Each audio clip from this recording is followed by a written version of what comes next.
与我为敌，你还不够格。Hello, xin chào các bạn đã quay trở lại với kênh YouTube Review 5 phút. Ở cuối tập 113, sau khi Diêu Tích Tuyết thất bại, cô ta hiểu chỉ có một người có thể giúp mình. Bởi vậy, cô ta ngay lập tức truyền thần niệm tới Vương Lâm.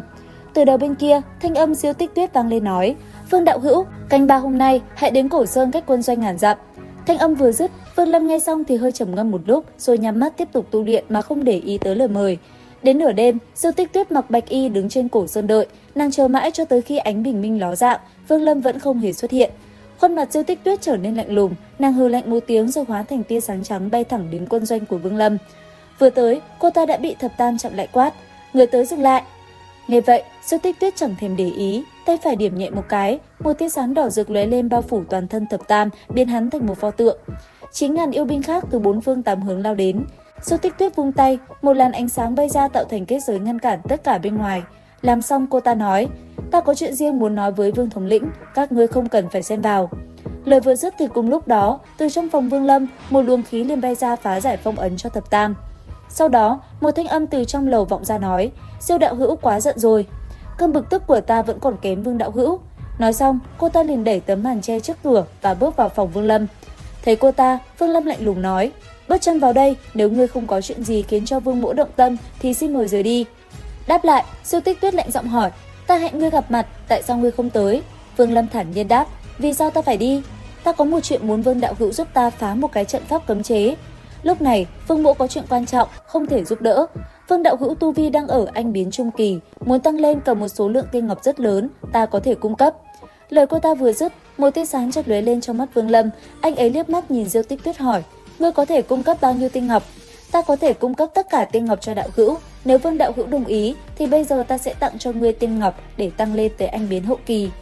Lời cô ta vừa dứt, Vương Lâm lập tức hứng thú hỏi lại Diêu Tích Tuyết về những thứ liên quan tới cấm chế ở nơi đó. Đáp lại, Diêu Tích Tuyết liền nói: "Yêu linh chi điện này từng là nơi động phủ tiên đế loạn lạc, nếu thành công tiến vào, tiên bảo bên trong, ngươi và ta chia đôi. Vương đạo hữu nếu lo lắng an nguy, có thể nuốt huyết hồn đan này." Nghe vậy, Vương Lâm liền nói: "Việc này tại hạ muốn suy nghĩ, sau 4 tháng ta sẽ cho đạo hữu một câu trả lời thuyết phục.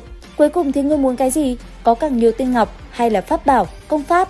Nếu có được càng nhiều tiên ngọc thì đó là điều tốt nhất. Ta cho người một cái lệnh bài huyết phù, chờ sau khi ra khỏi yêu linh chi địa, người đến động phủ huyết tổ của phụ thân ta mà lấy."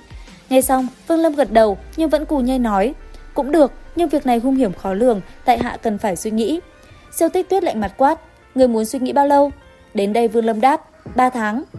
Nghe được câu trả lời này, Diêu Tích Tuyết chợt nổi giận, lập tức thuấn di ra bên ngoài. Bất giác, cô ta xoay nhẹ đầu ném một món đồ vào trong quát: "Vật này cho ngươi, 3 ngày sau phải cùng đi với ta. Nếu ngươi không đồng ý thì việc này chấm dứt." Cầm lấy thứ này, Vương Lâm liền hỏi: "Đây là vật gì?" Diêu Tích Tuyết khinh khỉnh đáp: "Đó là huyết hồn đan, cho dù nguyên thần của ngươi bị diệt cũng có thể sống lại một lần." Nghe vậy, nét mặt Vương Lâm cuối cùng cũng thay đổi, tay phải hắn vẫy nhẹ, huyết hồn đan liền bay vào tay hắn. Vương Lâm cầm thứ này và nói nhỏ: "Tiên ngọc đâu?" Nghe vậy, Diêu Tích Tuyết không nói hai lời, lấy một cái túi trữ vật ném về phía trước quát: "Chỗ này cũng đủ cho ngươi tu luyện tới anh biến hậu kỳ."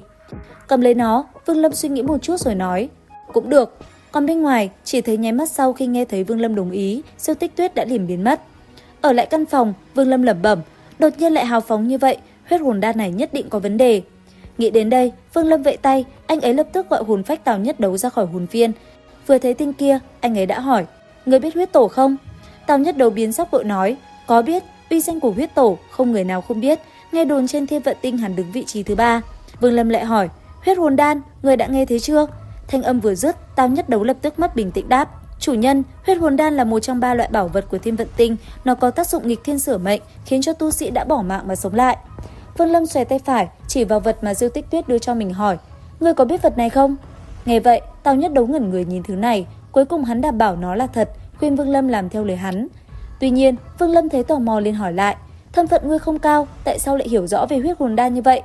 "Chủ nhân, phương pháp phân biệt huyết hồn đan, cả Thiên Vận Tinh gần như bất cứ người nào cũng biết, phương pháp này cũng không phải là chuyện bí mật." Vương Lâm gật đầu, vung hồn phiên lên thu Tào Nhất Đấu vào trong, trầm ngâm một hồi, anh ấy lẩm bẩm: "Huyết tổ đúng là lão quái vật, nếu ta là hắn chắc chắn cũng phải làm như vậy." Dứt lời, anh ấy liền mở túi trữ vật của Diêu Tích Tuyết vừa đưa cho mình ra và nhìn qua một lượt. Sau đó, anh ấy vung tay để tiên ngọc đi ra, rồi bắt đầu hấp thu.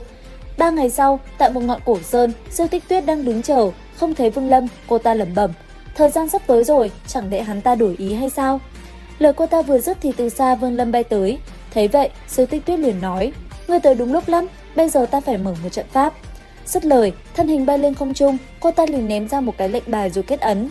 Trước mắt cô ta, những ấn ký phù văn lập tức xoay tròn. Chỉ trong nháy mắt, phù văn đã liền bay ra rồi phóng thẳng về dưới pho tượng ở dưới mặt đất.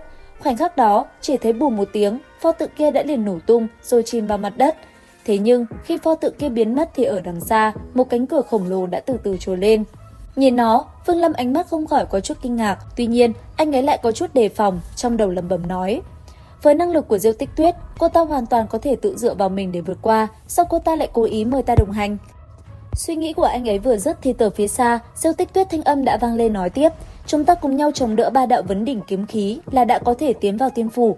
Lời cô ta vừa dứt, chớp mắt đã liền xuất hiện những mảnh huyết sắc nhỏ như ngón tay. Nhìn nó, Diêu Tích Tuyết chợt động.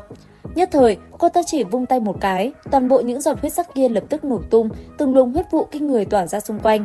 Đến đây cũng là lúc trời cao bắt đầu xuất hiện dị tượng. Nháy mắt, một thân ảnh nam tử từ hư không rơi xuống đứng dưới cánh cổng. Theo bàn tay nam tử đó khẽ động, chỉ trong nháy mắt, từ bên trong là mây đen quỷ dị, hư ảnh một con dao long đã liền phóng xuống. Thấy vậy, Diêu Tích Tuyết liền vận toàn lực chống đỡ lại con dao long vàng rực kia, một vụ nổ ầm ầm cũng bạo phát tản ra nơi đây. Thế nhưng, con dao long kia rất mạnh, ngay lập tức, Diêu Tích Tuyết liền hô lớn kêu gọi Vương Lâm giúp đỡ mình, chống đỡ 3 đạo vấn đỉnh kiếm khí, và tất nhiên, Vương Lâm cũng làm theo. Chỉ trong nháy mắt, từ trên người Vương Lâm, một luồng khí màu xám và đen đã liền tản ra. Còn phía bên kia, gã nam tử kia đã động thân, bàn tay vung nhẹ một cái, từ trên trời cao lập tức hư ảnh một con dao long khổng lồ đã ập tới người Vương Lâm. Nhất thời, khi dao long đánh vào, từng luồng năng lượng màu đen và xám đã liền tỏa ra khắp nơi này, khiến toàn bộ chấn động. Thế nhưng, như vậy vẫn là chưa đủ, con dao long kia quá mạnh, sức mạnh này so với thứ Diêu Tích Tuyết chống đỡ còn lớn hơn. Đến đây, Vương Lâm phải toàn lực để chống đỡ, trên nét mặt đã bắt đầu xuất hiện sự nhăn nhó. Nhất thời, thanh âm vang lên quát, Diêu đạo hữu quả là tính toán hay. Lời vừa dứt, một tiếng ầm nổ vang, màn chắn phòng ngự trước người Vương Lâm vỡ tan. Chớp mắt sau, một cột sáng kinh người đã liền từ dưới mặt đất phóng lên trời cao, dị tượng phát tán ra xung quanh. Bùm một tiếng, mặt đất vỡ vụn, một vụ chấn động bạo phát, tiếng nổ làm khói bụi bay mịt mù, từng luồng khí kinh người tản ra xung quanh. Từ bên trong đó, một luồng ánh sáng lóe lên rồi bắn ra xa, Vương Lâm trọng thương, trên miệng cũng liền thổ huyết. Cùng lúc này, Diêu Tích Tuyết mới từ từ ló đầu ra, thanh âm cô ta vang lên nói, Vương Lâm, có thể vì đại nghiệp huyết tộc mà hiến dâng sinh mạng, chính là vinh dự của ngươi. Lời cô ta vừa dứt, chỉ thấy Diêu Tích Tuyết thân hình đã nhanh chóng bay về phía trước, trên miệng đồng thời cười nhẹ nói, động phủ là của ta. Đến đây thì hết tập 114, và liệu rằng tập 115 sẽ có gì hấp dẫn? Theo dõi kênh YouTube Review 5 phút để biết thêm chi tiết các bạn nhé. Xin chào và hẹn gặp lại! 你我一人一半，王道有若担心安危，可服下。